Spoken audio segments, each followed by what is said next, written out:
Hey everybody, this is Modern Refugee. I'm going to take you guys on a little tour of my garden.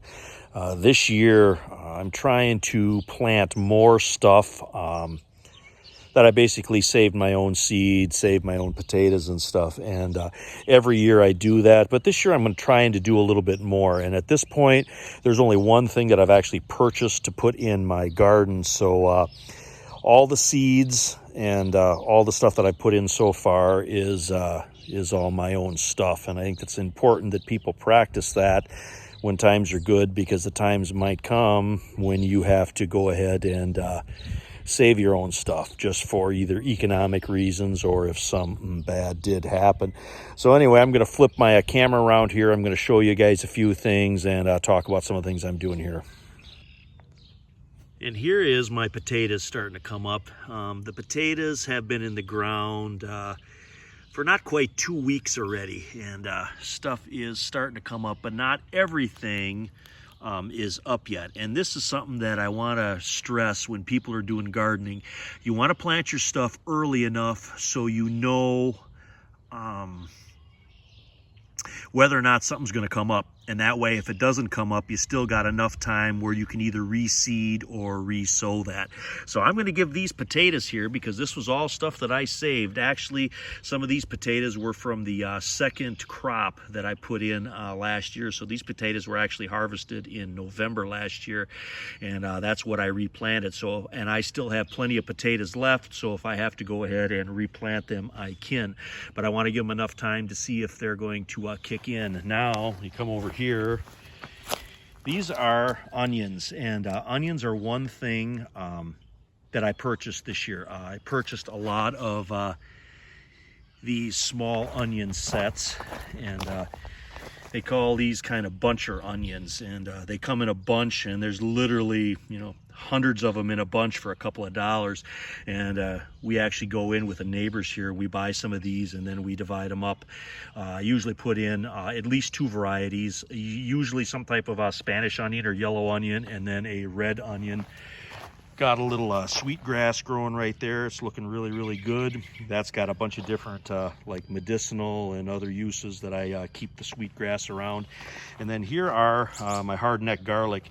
And again, this hardneck garlic is from what I got from the Amish a couple years back, and I've been just propagating that from seed. This stuff was planted last year in October, and it's actually looking pretty good. So about midsummer is when this will get harvested, and then this area here will get reworked up. I'll put in something that's probably like a short crop, something like a little radishes, lettuce, that kind of thing. And then when that stuff has been harvested, it starts going toward fall. I'm going to work this up, augment the soil, put some compost and stuff into it, and then I'm going to go ahead and replant garlic. The garlic likes this area. It gets just the right amount of sun, and I like tending to it right here. So that's my one garden bed here. I'm going to go show you another one. A little side note that I want to mention here is you want to have multiples of all your hand tools. Now, hand tools like hoes do break, like this one right here.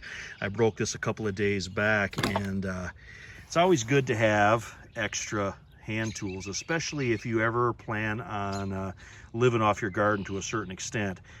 I've seen so many broken hand tools, and stuff is getting cheaper, not better, as things go on here. So stuff like hoes, shovels, rakes, when they clearance those out at the end of season, that's a good time to grab a few. Everybody should probably have at least 3 hoes, 3 shovels. They should have a transfer shovel or 2, and they should have a couple of the garden or the bow rakes, I believe is what they call them, the actual name.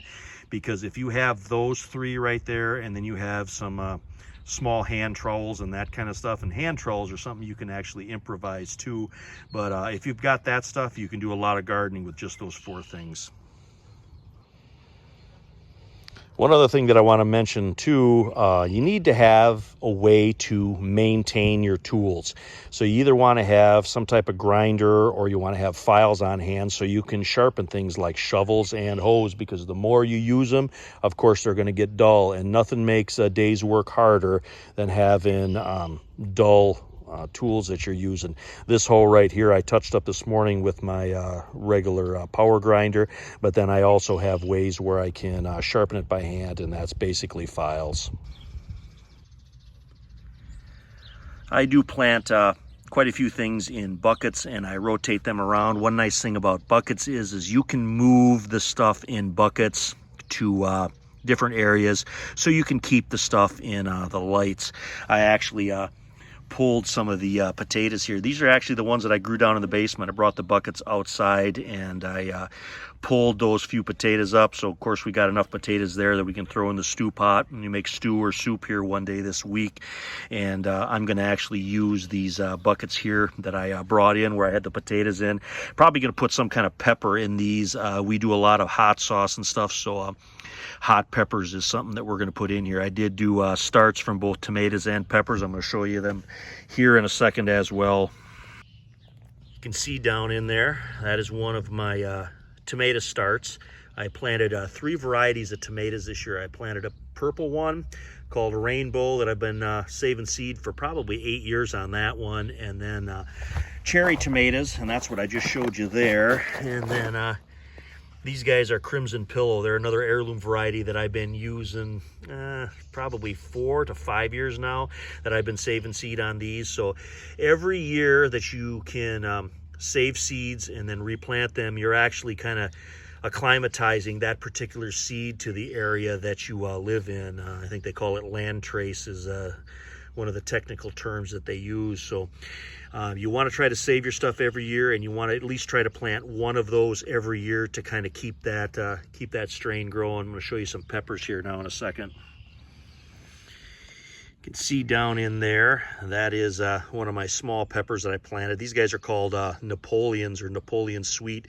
They're a sweet bell pepper, and again, this is a pepper variety that I've been putting in for several years already. Got kind of a slow start though. They didn't want to germinate too good for me this year, so I was wondering if there was something wrong with this seed. But we did throw these in the ground, and we got them covered and we got them hydrated real well. So we're going to see if being out here in the extra sunlight is going to benefit them. And then we got some other banana peppers in there as well. And again, too, you know, if something catastrophically fails here with these little seeds, I still have enough time, because it's the beginning of May here. I still have enough time that if worst comes to worst, I can go grab some starts from the greenhouse if necessary. And here we got some more onions growing. We got some potatoes coming up, and if I remember correctly, these were red potatoes again from what I saved from last year. And then peas. Got some peas here, and the peas are actually a gift from my neighbor, and he gave me pea seed about 3 years ago from what he had been saving and propagating, and then I just been doing the exact same thing. And again, every year that these peas grow in this particular climate, they're going to get more acclimatized, and they're going to become stronger and hardier every year. And then I always got my the rainwater off the roof. I try to always divert that to go into the garden. I got kind of a low spot in the garden, so it's just a natural fall.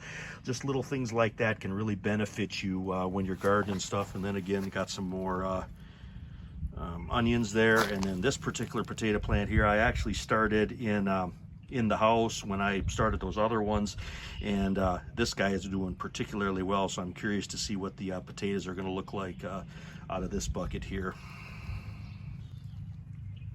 Then of course we got our strawberry patch here, and the strawberries are looking good. I have got just tons of blossoms on these guys, so I'm really hoping I can get enough strawberries off of these guys to make some strawberry jam this year. And here is where I plant my basil. I always let the basil go to seed, and then I rub those seed pods back into the pot in the spring, and I water them, and that's basically how I propagate the basil. I actually did a short on that a while back. And now the next thing I'm going to show you is I'm going to show you where I plan on planting my pole beans.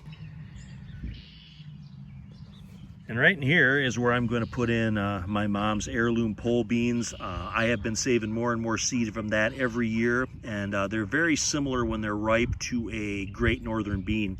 So my plan is to plant enough this year that maybe I can harvest myself 7 or 8 pounds of dry beans, so then we can have them for bean soup or anything else that you use dry beans for the winter.